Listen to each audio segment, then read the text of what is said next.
जब गौरा माता के भोला जी तो विवाह कर ही लेलन, लेकिन जब विदाई हो रहे है तो गौरा के माई और बाबूजी भाई भौजाई सब कहथिन कि ये भोला जी तनी गौरा अभी हमारे बड़ी छोट बड़ी तनी कुछ दिन ला और नहीं हरबे छोड़ दी। अच्छा तू बड़ा इतना बुढ़वा महादेव आ गौरा तनी अभी बुतरुए हथिन तनी छोड़ दे हूँ। लेकिन सुना भोला बाबा का कहत रहे कि सांझिया के भोला बाबा बियाहवा कैलन रामा कि अरे सांझिया के हे भोला बाबा बियाहवे कैलन रामा भोरे भोरे दगिए मंगलन रामा भोरे भोरे भी दगिए मंगलन। बतावा गौरा रानी ससुराल चल रही है उनका सखी सहेली कितना रो बता रही सांझिया के बेरिया भोला बियाहवे कैलन रामा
मम्मी रो बतारी कि हमार बेटी तनी अभी बड़ी छोट है, हे भोला बाबा तनी हमार बेटी के तनी कुछ दिन नहीं हरबे छोड़ दा ओकरा बाद ले जइहा। माचिया बैठाला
बतावा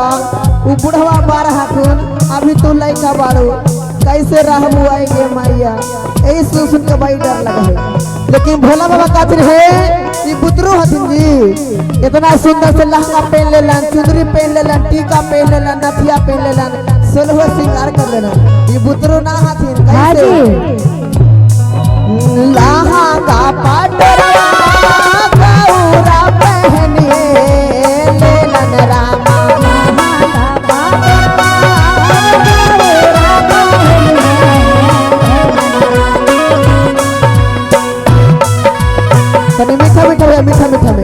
और मुखिया जी की तरफ से 101 रुपया का आशीर्वाद है गौरा माता का विदाई में देता रहे 100 रुपया। बतावा मुखिया जी बैठिए ना करावा हाथ मुखिया जी नाम हो मुखिया जी आई 100 टकिया दे है। हां मुखिया जी की तरफ से 100 है। लहंगा पाटरवा गौरा है बनिए लेलन रामा लहंगा पाटरवा गौरा बनिए ना कैसे गौरा बुतरुए आदिन रामा कैसे गौरा बुतरुए आदिन रामा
गौरा के विदाई होवे लगल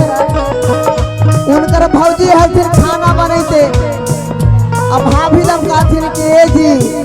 हमर नंदी अभी तनी बड़ी पुत्रु हथिन तनी कुछ दिन ला नहीं हरे में छोड़ दा भाना सा पैठला भौजी है रोबे लगलन रामा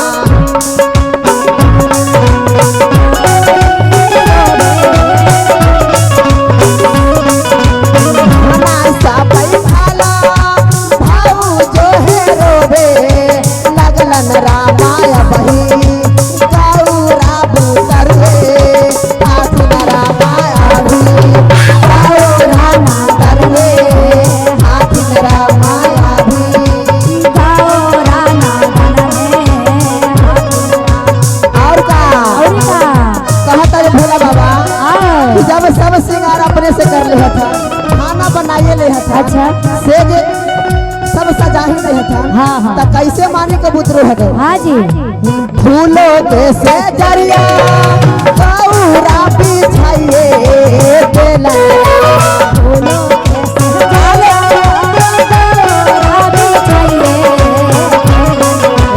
फूलों के से जरिया गौरा बिछाइए बेलन रामा कैसे गौरा बुतरुए आदिन रामा कैसे गौरा बुतरुए आदिन सांझी आते है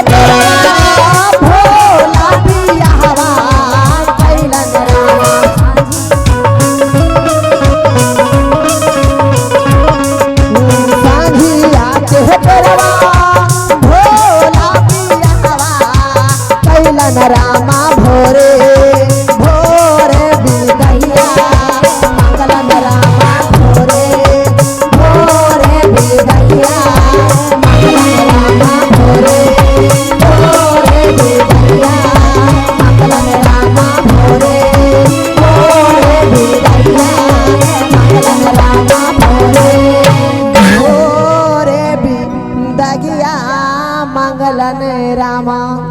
हरि सोला हो सिंगरवा गौरा है करिए लेलन रामा कैसे गौरा बुतरुए हाथिन रामा कहलन के सब काम अपने से कर ही ले हथन त कैसे माने के बुतरू हथन हम इनका छोड़बो ना एक बार लेके चल जेबो भला के तू रोवा चाहे बजड़ा ये भोजाई देखला जाए के बरिया में ही हंसा हथिन बताऊं कहथिन भले चल गए नंदी अब तो देखो लड़ते रहा है। काजल शर्मा अब कौची कही थी बोलिए शंकर भगवान की जय गौरा मैया की